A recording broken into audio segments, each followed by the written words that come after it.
can't buy. It resides between my eyes. Walked through the fire, came out better on the other side. See, life's like a beach if you find the sand. And right now, I feel like 100 grand.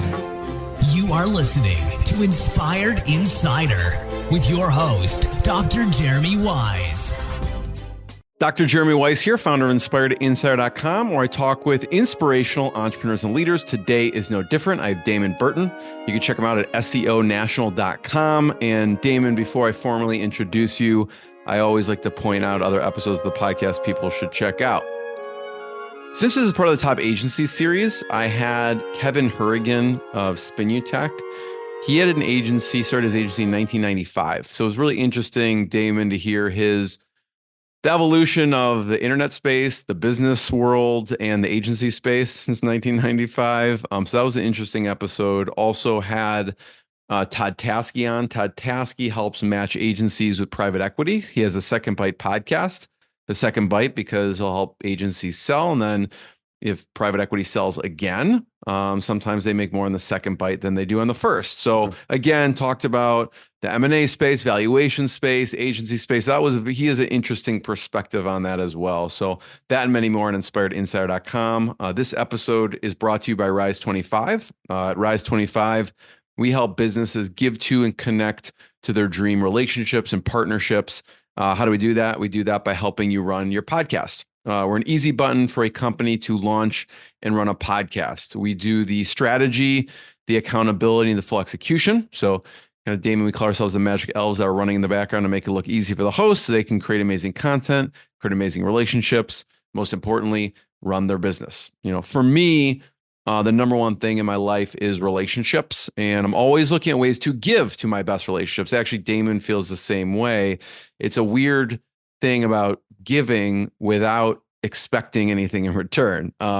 So I have found no better way over the past 15 years to profile the people and companies I most admire and share with the world what they're working on. So if you've thought about podcasting, you should. If you have questions, you can go to rise25.com or email us at support@rise25.com. And a big shout out to B. Jamshidi. He introduced Damon and I. He's amazing. You could check him out at CJAM marketing.com. He's a marketing matchmaker. So he helps companies find a perfect agency to fit their needs. So you could check him out. But a little bit about Damon. I'm excited to chat. And over a decade ago, Damon Burton beat a $1 billion company. He did that by outranking them on Google. And he has some really good stories about getting clients, which we'll dig into. And he knew he was onto something. And he's gone on to build an international search engine marketing company. They've worked with NBA teams, Inc. 5000, and Shark Tank featured businesses, and many more. He founded the company in 2007. He also writes for Forbes. He's been featured in publications like USA Weekly and many more, and has helped many high-profile clients make more in a month than they used to sometimes in a year. So, Damon, thanks for joining me. Jeremy, I'm excited to chat. There's so much you covered. I want to go back and hit on all of it, but we'll see where we go. Yeah. So we'll start with SEO National and what you do. And I'm going to share your website as we're doing it. So if people are listening to the audio, there was a video component. So tell people a little bit about SEO National. Yeah, so it's an agency I founded, like you said, 2007. So going on nearly 2 decades. And I knew early on, we'll probably talk a lot about entrepreneurship. And so for me, in the beginning of my entrepreneurship, the one thing that I did know was I didn't want to be an agency that offered it all. And so we'll probably unpack how I got into SEO. But once I started to go down that path, I said, let's see if that's my thing. And 17 years later, I ended up working with lots of cool people. You can see right there on Russell Brunson. I'm actually at Russell Brunson's headquarters right now as we record this. I'm at ClickFunnels in Boise. Working with him, work with Tony Robbins. But in addition to these like big cool names, some of my favorite stories are the mom and pops. We've taken a lot of clients. We still have our first client from 17 years ago with us from day one. And it's cool to see these family started businesses literally from kitchen tables and garages grow into these 50,000 square foot warehouses. And so that's kind of the crash course of what I've been doing the last 17 years, just stayed in my lane of SEO, and it's worked out really well. One of my favorite stories of yours, which we will get into, is how you got your first client. Yeah. But before we get there, I want you to point out you were going to mention about your website when we're on your website. Yeah. And Yeah. so talk about that for a second. Yeah. So we never touched this website. So which is, for being a marketing company is a little bit ironic. And so we get all of our leads currently from referrals and social proof. And so we very rarely do any marketing our own, at least directly. And it's actually intentional because the last thing I want to rank for is the word SEO, which sounds contradictory. But the reason why is because it's an unqualified term, right? And it doesn't tell me if people want to learn SEO. It doesn't tell me if they want to hire SEO. And so there's more to that story. But we haven't touched this website in years. And it was like basically like, let's just make something that's presentable and then good enough. And so now I hired a COO about 2 years ago, and he's gone through the learning curves, and I feel really comfortable with where he's at now. He's been taking over the agency. And so now it's like, well, okay, if we've accomplished this much without doing any direct lead gen or advertising, let's see what the next phase is and where that takes us. So, 17 years later, we're finally actually starting to work on building a formal website. To me, it looks nice. Talk about Outrank for a second. We're looking here, and you have the Mm. book Outrank. Love the Yeah, title. thanks. Yeah, Outrank was kind of a passion project. Being in it this long, there's a lot of myths and misconceptions and lies about the world of SEO. And, the problem with optimized content, SEO content that's out there for people to read is it's been optimized. And so it sticks well. And whether that means it maintains its truth over time or not may not necessarily be true. And so you touched on giving without expecting in return. And the way you said it is exactly the way I said it. And so I love how you phrase that. And so how that ties into the book is a lot of times I like to help people, but it's either a mismatch on budget or time frame or whatever. And so I wanted a resource to still be able to help people and go, look, if you can't afford us, but you want to put in the time, this is literally an A to Z blueprint. So the credibility part was just an added bonus. It's taken me a lot of places and closed a lot of deals, but mostly it was to go, look, if you want a fighting chance with against the big boys and you don't have the big boy budget, then put in the time and this will get you there. I'd love to hear, Damon, some of your favorite books or resources that you've learned from. Obviously we have Outrank here. One of my favorites, when we think of giving without expecting, Brian Kurtz, colleague, friend, wrote Over Deliver, which is a fantastic book. And he talks a lot about his 100-0, which is he just gives, not expecting anything in return. What are some of your favorite books, resources? Some of the And books obviously, that you probably have to mention some Russell Brunson's books. I think I have some of them right over there too. So, but what are some of your favorites? there's two books that usually come to mind, E-Myth Revisited and 4 Hour Workweek, because they kind of came in a compressed window of time where I was listening to them on audio in a short time frame to, kind of back to back. And the reason why they made a big difference is because E-Myth teaches you to build a business that's dependent on processes, not people. And so that way, as the talent comes and goes, you don't lose that skill set. Instead, you can, interchange and maintain quality control. And then 4 Hour Workweek teaches you basically how to cut corners. And so what was interesting in reading those around the same time is it made me, on the SOP side of things, I had documentation, but some was in my head, some was on a spreadsheet, some was on a doc. And so I was like, okay, this helps me kind of visualize the importance of having it in a consolidated resource. And we talked briefly before we kind of jumped on the recording about the importance of SOPs. And what's fascinating is, especially when you're starting a business, like you don't have more time later, you have less time. And so the thought of doing your SOPs is never going to be easier, but it becomes increasingly important. And so when we did our SOPs, it sucked. Like it just straight up sucked. Like it took like an hour or two every other day for a year. Because for me, we have so many different dynamic situations where a client could be on different platforms. They could be e-commerce, they could be non-e-commerce. The point of me explaining this is that as soon as those SOPs were done, that's really where we started to scale. And then that's when we first had our first client was over $10,000 a month retainer on a single client. And like, those are things I wouldn't have felt comfortable bidding on because I knew we couldn't do the quality control at scale. So that's why that book's important. Now, why 4-Hour Workweek was important is because, compressing time is obviously important, or saving time. But what was interesting in reading those two books around the same time is it also made me realize you shouldn't cut corners and do 4-Hour Workweek until you know what your documented processes are and what's at stake. And so if you're going to read them, do E-Myth first, figure out your processes, how to maintain quality control, then figure out where the opportunities to compress time are. Let's talk about SOPs for a second. And I love this topic actually. And by the way, people, Michael Gerber's book, E-Myth, I did have him on the podcast. So you can check that episode out on Inspired Insider. It's a really great episode. He's got an amazing book. SOPs, how do you house them? What are some of the structure that you use? We use actually Sweet Process, the software. It houses all of our SOPs and makes it very searchable. I had Owen McGab on the show, who's the founder. I love it. So anyways, I'd love to hear how you structure yours. I was laughing because that was one of the first interviews I ever did, probably like 10 years ago, was with the Sweet Process. Yeah. Really? Oh, nice. Yeah. So we use ClickUp, and we put everything in ClickUp. So not only does it house our SOPs, but it's our project management system. And so the way that we built it is if you're familiar with ClickUp, we use ClickUp also, actually. So, yep. Yeah. So like for listeners, ClickUp basically has folders and then tasks. And so the way that we built it is we templatized our tasks into basically dummy folders.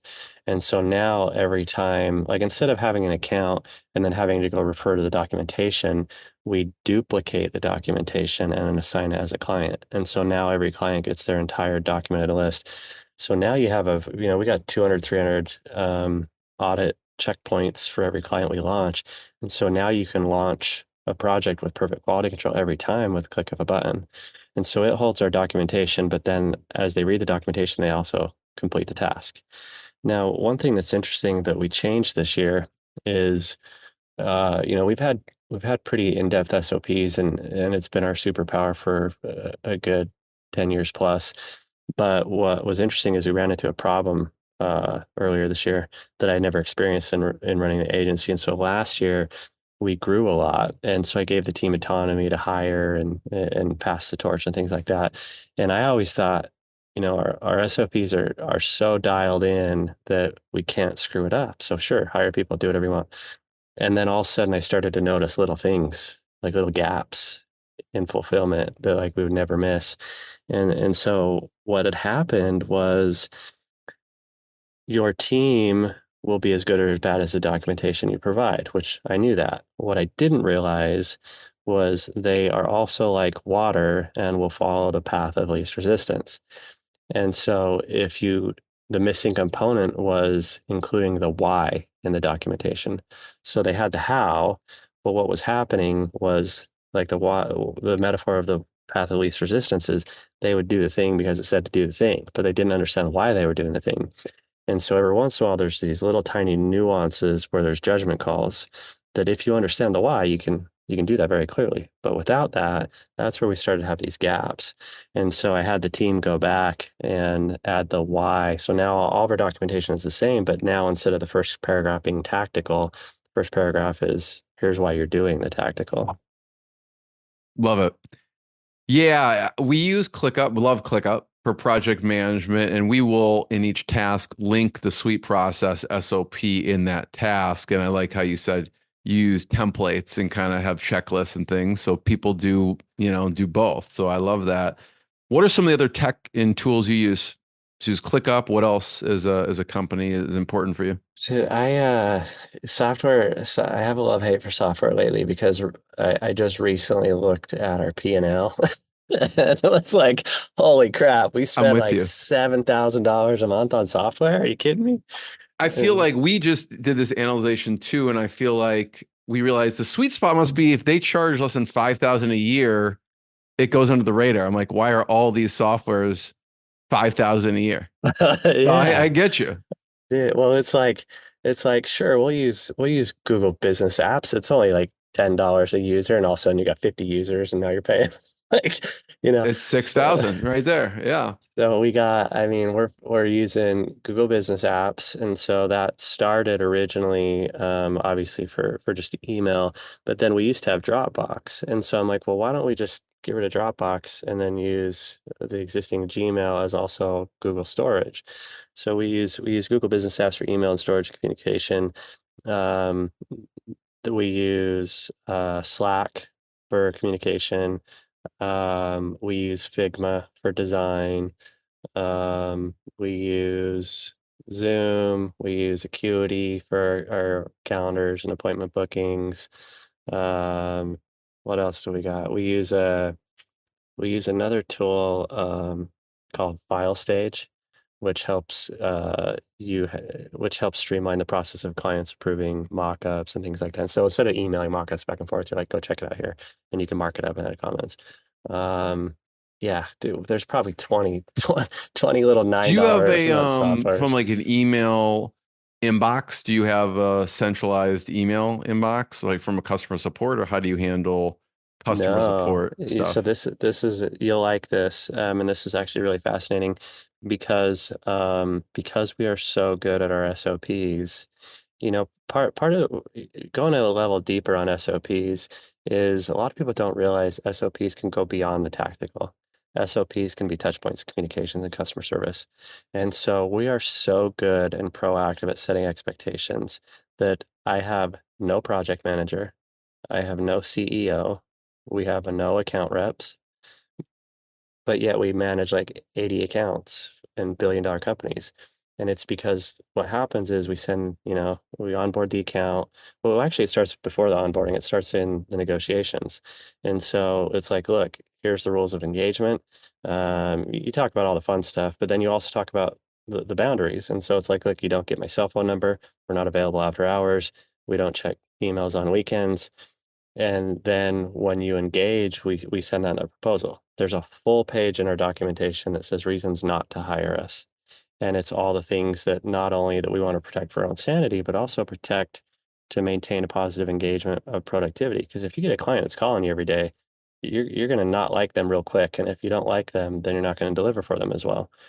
And so we set all these rules of engagement, but then we also set expectations. And so then it's like, cool, when we start, your first email is going to be from my COO, and it's going to say this. It's going to set expectations. After that, then you're going to get an intro from my content manager, and she's going to say this. And here's the timeframes that go with that. First week, we're going to do onboarding. Second week, we're going to do research. So if your documentation also includes communication touchpoints, and those communication touchpoints set expectations, you almost everything's proactive, and now there is no need to be reactive. Talk about the phases for a second. You said onboarding, research. What are the different phases So an after average that? account, yeah, like an average launch is like week one's onboarding. And then we say, look, now we're digging in data, so it's going to be quiet for a little bit as we pull data. So then it's like 2 to 3 weeks. We're breaking down their market. We're looking at the competition. We're looking at who their demographics are, their buying avatar, who their ideal consumer is. And then we come back and we go, look, we did all the heavy lifting. Here's where we think the money is. And do you agree? So then we get on the same page. And then after that, it's like, okay, now we need to build out a content strategy. And this is really important for marketers to understand, and especially SEOs or brand and content campaigns, is too many people nowadays, especially with AI, like they just write for the sake of writing. And you should write intentionally. And what your goal should be is your customers have a problem or a pain point, your product or service solves it, your content should bridge the gap in between, right? And so we go through, we map out what are people already asking search engines?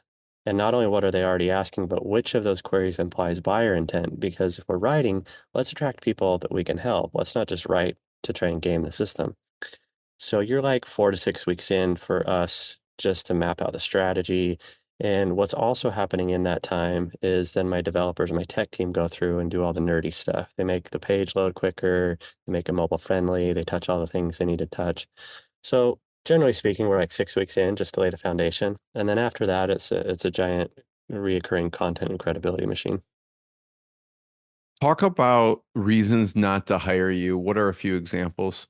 I mean, you mentioned, if you want to call us, but what are some others? Yeah, so that's an evolving page in our agreement. And what's interesting is I get more Every time call. someone does something, you keep Yeah, adding to. yeah, yeah, yeah. So while I'm talking, I'll try and bring it up, and I know most of them off the top of my head, but what's interesting is I get more compliments than complaints about that from the clients. I get more compliments because what happens is when you set these boundaries, these newer entrepreneurs are scared, right? And so everybody wants to take every sale that they can get, and they're afraid to offend the customer. But when you lead and go, this is how to maximize the relationship, then they trust you more as an authority. And when you set boundaries, they respect you more. And so this has probably helped close more deals. I know for certainty it's helped close more deals than repelled. And the 1 out of 20 it repels, that's what it's there for. Right. So here's my list, right? Yeah. So one is you're hiring an agency, not an employee. And so in that one, it says, don't tell us what to do.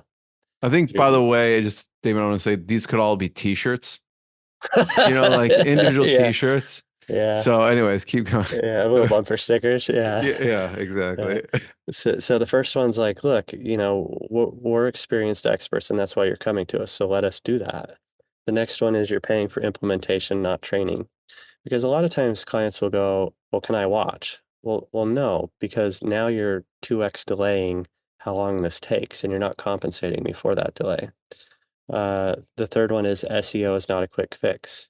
I consistently reiterate why SEO takes time. Now, the important word I said there is why. Because a lot of people will be like, SEO takes time, it's 12 months, sign my agreement. But they don't explain the why.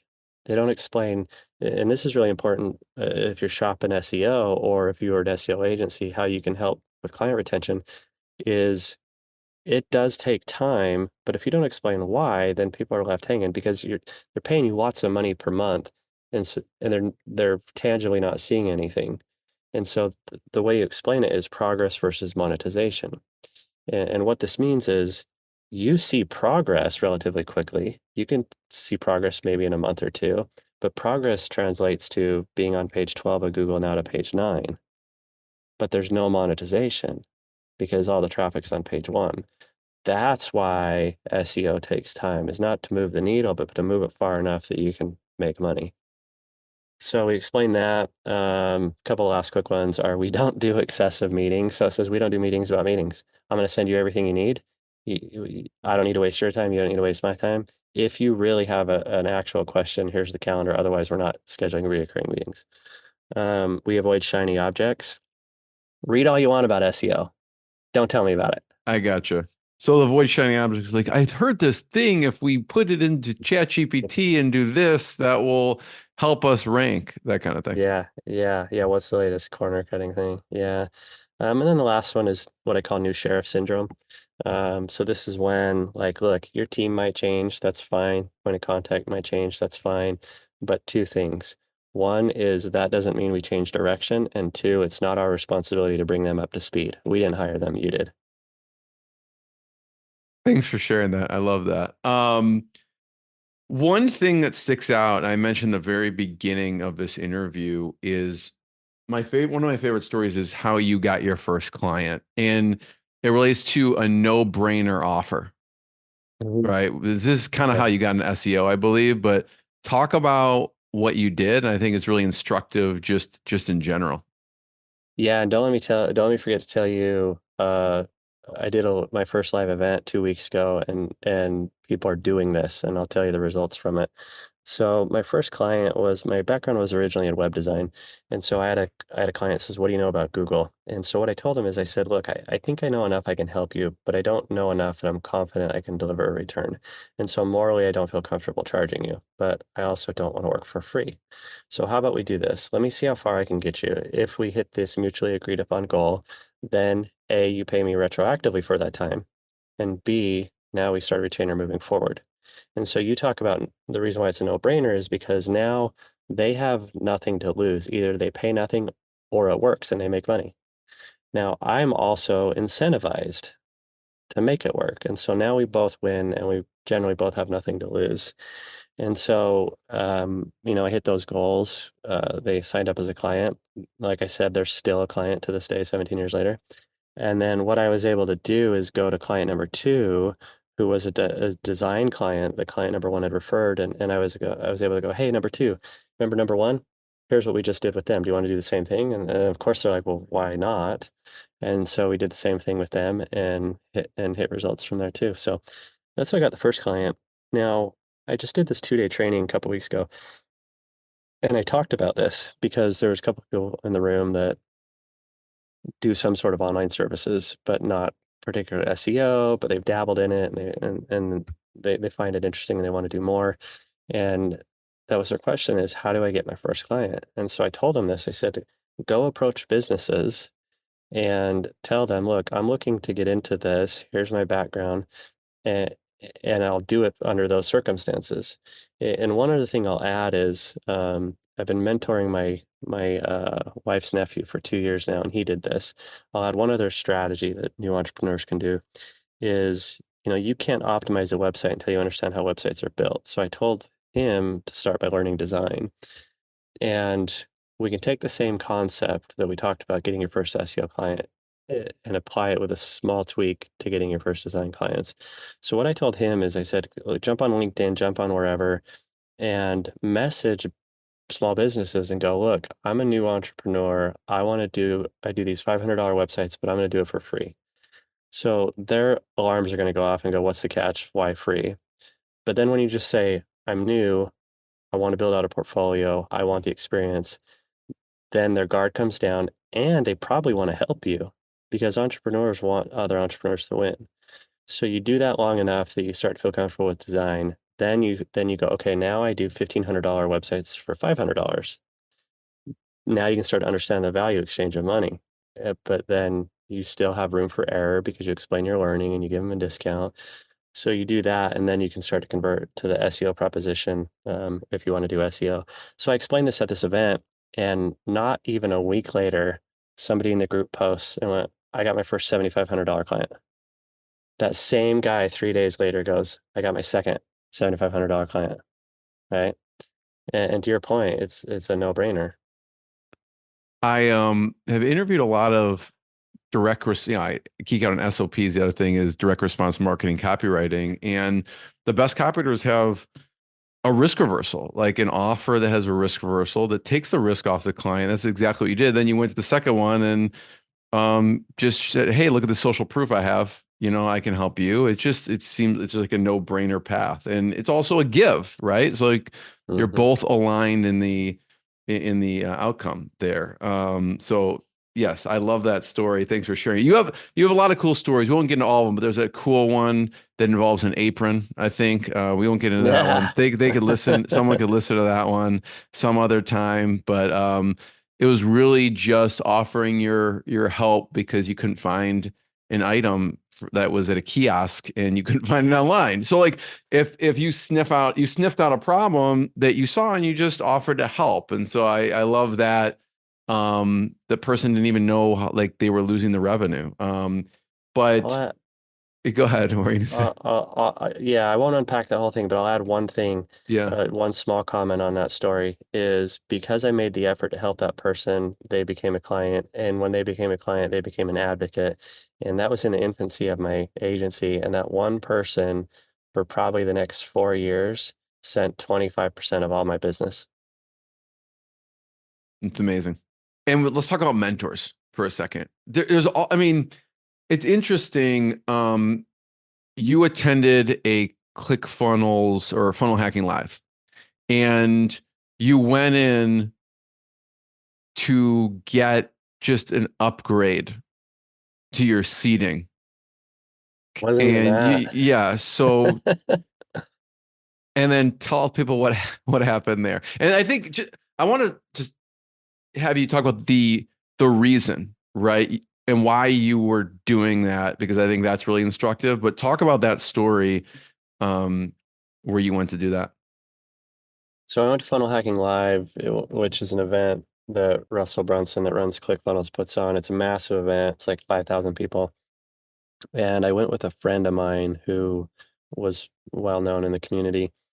And, the ClickFunnels world is largely paid traffic, and I'm not paid traffic. So I went just to go, you know, like we talked about my website, right? We're starting to look into growing in other ways other than just referrals. And so I just went to fill it out. And I knew it was like a cool event and as far as vibe and things like that. And my friend had early access, and early access just lets you go through this like sash and get a seat like 5 minutes earlier than everybody else. So I was following my friend around everywhere and I couldn't go past this invisible sash. And it pissed me off so much. Not because I cared for the seats or, the snacks that were behind it. I just wanted to hang out with my friends because it was him and there were other friends back there. And so I went and asked the customer service person and I said, look, I don't expect anything for free. Can I pay for this early access? And all it was like a red wristband versus a blue wristband. And in my mind, I'm like, It's okay, like the like how, Matrix. You chose the blue. yeah. Yeah. And I'm like, I'm like in my mind, I'm like, how far am I willing to take this? I'm like, okay, I'd pay $1,000 for this wristband. And so they go, I don't know, go talk to the people over there. And so I go talk to people over there and they said, no, that's just for people that have won awards or in our coaching programs. And I said, oh, okay. And well, what's the coaching programs? And they said, well, let me call this one guy over. And so their sales guy comes over and he's like, what's going on? And I said, my friend's over there. And he goes, yeah, you're not going over there unless you're, same thing, coaching program or award winner. He goes, are you interested in coaching? And I said, honestly, no. And he says, well, what about a mastermind? And I said, maybe. And he goes, all right, it's this and this and this, and it's 50 grand. So in my mind, I'm like, holy crap, how did I just go from $1,000 to 50 grand? And, but the decision was surprisingly short. It was like a 20-second dialogue in my head where it was like, this is why I'm here, is to compress time. And so seems like an opportunity. And so I gave him the $5,000 deposit or whatever it is, made a $50,000 purchase out of nowhere, got a hoodie, went back to the hotel room, and I said, "Babe, guess how You much this better hoodie wear that cost?" hoodie all the time now. I do Yeah. still wear it. And so I ended up joining Russell Brunson's inner circle. And what's come from that, I even remember that night at the hotel, I ordered my friend who I went, his name was Josh 40.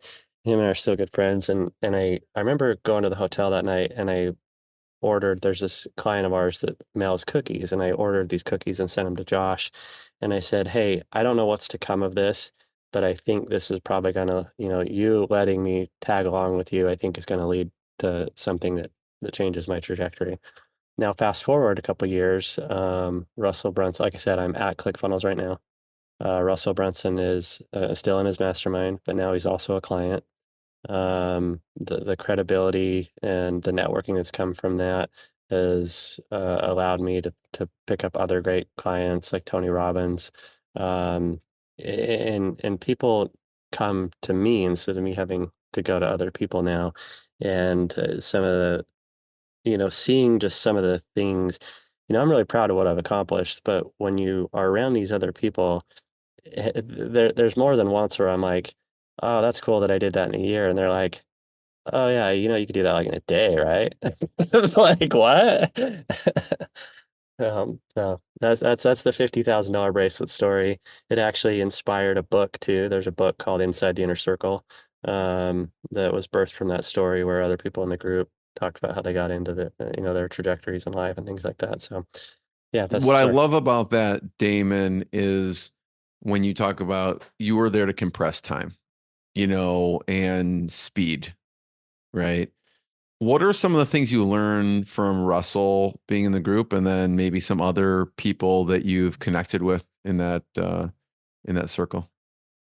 The biggest thing that I've learned, because I've been really slow to implement a lot of the tactical things, because there's lots of amazing tactical things, but one thing that's largely different for me than others in the group is that I already have a successful agency. And so I have like a company. And a lot of other people in the group have really great promotional products. And so they're often repackaging them. And so I was really hesitant to like I didn't want to fix what wasn't broken and get distracted by leaving my attention on the agency. And the first year I was in the group, that was really hard because I'd see these people do like these $1 million days, and it's because they do these promotional things. And I'm like, that's cool, that's exciting, but if I do that, I'm gonna take away my attention here. And so I just kind of went with my gut and didn't jump out of the plane. And I'm glad, because then like a year or two later, then other people would be like, you made the right decision. Yeah, I had $1 million day, but I almost lost everything doing it. And so the tactical stuff I'm only now starting to implement, because now I have a COO. Now the agency's in good hands. Now I can start launching these other things. Now I can go more into this world. So I feel like I'm just at the tip of the iceberg. The stuff that I have implemented is largely get out of your own way. And what I see a lot, and the way that Russell says it, is leave a man behind. And so what he means by that is perfect something, then pass the baton to somebody else and let it become their baby. And so that's one thing I've tried to do. And the other thing I've tried to do is get better at implementation. Um, I'm a thinker, and not to the point of analysis paralysis, but but I like to I like to analyze like all the paths and options and pros and cons, and it delays me implementing things sometimes. And so I've been a lot better about deciding what the direction is, and then letting somebody else figure out how to get there instead of me having to figure out how to get there. So probably those things, right? Get out of your own way, and to your other point about what I've learned from other people, what's been fascinating is seeing how other people make money. Like there's some really interesting businesses out there that A, I wouldn't have even known really existed to begin with, but B, at the scale in which they exist. I can relate to what you were saying, Damon, because I think when I took the Colby score, I don't know if you're familiar with that, I'm a Yeah, very high fact finder. I'm a 9. Yeah. So I definitely like dig in. So I've tried to accelerate my fact finding, as opposed to, because I could Yeah. probably draw it out forever. But so I can relate Yeah. to that for sure. I like to have all the stuff when I'm making a decision. Talk about the COO for a second. Mhm. And the onboarding, because it's a big decision to bring on a CO that, that obviously frees your time. It helps with the team. What was the onboarding like to get them up to speed to do what you wanted them to do and what they felt they can help propel the company to do? So I was slow to hire COO because I knew it was such an important role that it'd probably be more painful to hire wrong than to just suffer for a while. So I kind of just suffered and juggled more than I should have. But I think it was the right call, because I was able to find a good person on the first hire. And so this person came into my world. They were actually the gatekeeper to a client. And so they were a contractor for a client. And when him and I engaged, we could quickly see each other's morals and, passion for not only what we did, but integrity and how we did it. And this client ended up, unfortunately, kind of screwing both of us. And him and I had kind of stayed in touch, and he's in San Diego, and I go to San Diego a lot just to get out. And so one time I met up for coffee, and just kind of stayed in touch. And then I asked if he wanted, because he was an independent contractor, like he didn't have a day job, he just worked for miscellaneous companies.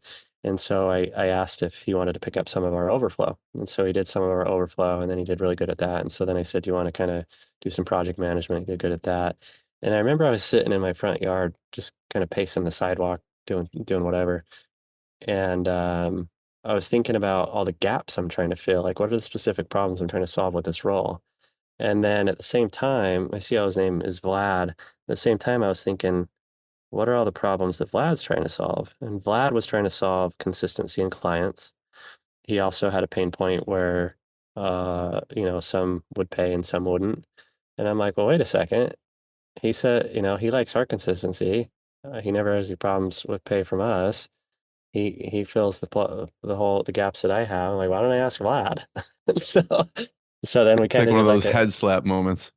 yeah, so we did a trial kind of in the role, and then I'll tell you what's most interesting about hiring a COO, or for me, was even though I was really confident in this person, I also knew there would be a detrimental mistake at some point, and it just had to happen, right? It's like comes with the territory. And I can't remember if it was like IBM or whatever, but there's like the story about the guy where his lead or CEO or whatever makes like $1 million mistake. And like, this is a true story. I just always forget who it is. And then the reporter, after this mistake happens, asks the owner, and he goes, "Well, when are you going to fire so and so?" He's like, "Never. He just learned $1 million lesson." And so it's like, I kind of feel like that, where I just knew one day this would happen. And so part of it was what I talked about earlier, the mistake with the team not understanding the why. And there was more, there's perfect storm of things that happened kind of under his direction. And now that we're past that, it's kind of like, okay, that rite of passage now happened. Like now we're good. I'd love to talk about the importance of a personal brand. We were talking about your website, and then I was asking, hey, let's pull out the Damon Burton, not only because you have a cool beard logo on there, but talk about the importance of a personal brand as you do that. I'm going to pull up um, damonburton.com here. Yeah. The So for us doing a few million a year, we don't have any lead gen, any direct outbound lead gen. And so all of our sales come from only two places. One is referrals from the performance of existing clients, and then two is personal brand, right? So I show up consistently on social media, and I largely only talk about three things. One is obviously SEO, two is business and entrepreneurship in general, and then three is family. Like, I like talking about my wife, I like talking about my kids. And what happens is people will begin to follow you for your area of expertise, but they will convert when they relate to you as a human. And so it was personally rewarding for me, almost therapeutic, to just share. Like, look, there's the Sweet Process logo right there. We got it. Boom, right there. So for me, it was like, I like talking about these things. So I just started talking about these things. I'll actually go a step back. This process is relatively new. It's about 3 years old, because before I used to be really private on social media. I was only on Facebook. And those of you that have been on LinkedIn long enough, you know that it used to just be a resume site. And so before it became like a social media site, I was only on Facebook. And then, like, if somebody would ask me an SEO question, I would kind of ignore them. Or if somebody would reach out for business, like, I wouldn't accept them. And I just kept it as my private space for friends and family. And what happened was, I was good at filtering my content wall. And so it wasn't like anything dramatic. I just realized it was unproductive. And so I actually turned it off. And when you delete Facebook, it doesn't really go away. Like, you can just turn it back on the next day. So I was like, no, I'm gonna get you, Zuckerberg. And so I deleted everything. I didn't just turn it off. I started deleting every post I'd ever made. And then I realized how long this was gonna take. So I asked my wife if she would help. And so for 3 weeks, she deleted every post I'd ever made, every comment I had made on somebody else's wall, deleted all my private messages, and then unfriended everybody, wiped it out. Then I turned it off. And so what happened after that was, a couple weeks went by, and I had a client. Like, I had somebody that was a friend first and then became a client, and now I couldn't talk to them because we had gone through they got through that filter, and we had chatted through Facebook. And I'm like, there's no way I'm turning this whole thing back on just for one person. So let's pick an intention. And so then I went through this internal struggle of like, okay, well, I like talking about, my wife and kids, but how does that attract a business audience? And if I talk about business, that's going to bore my friends and family. And eventually I was like, but those are me. Those are the things I like. So whatever, I'm just going to do it. And so I went through this process where, for me, it was about 3 months of going, what is my voice? What do I talk about? What do I feel comfortable with? And an example of what I feel comfortable with is, like, I like talking about my wife and kids, but I never disclose my kids' names. I never show identifiable pictures of them.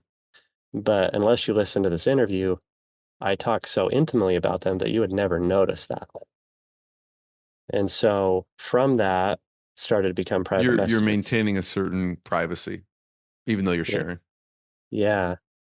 And so that invites people into your world. People start messaging, and I started getting lots of like, hey, I appreciate how you lead as a father or as a family man. But then that started to, like I said, when people start to relate to you as a human, that's when they convert on business. Then that's when I started to get the messages going. That was really cool what you said about your wife. Here's my website. Can you check it out? And so coming full circle, the personal brand question is personal branding is probably at least matched, if not outpaced our referrals. I love it. Well, Damon, I want to be the first one to thank you.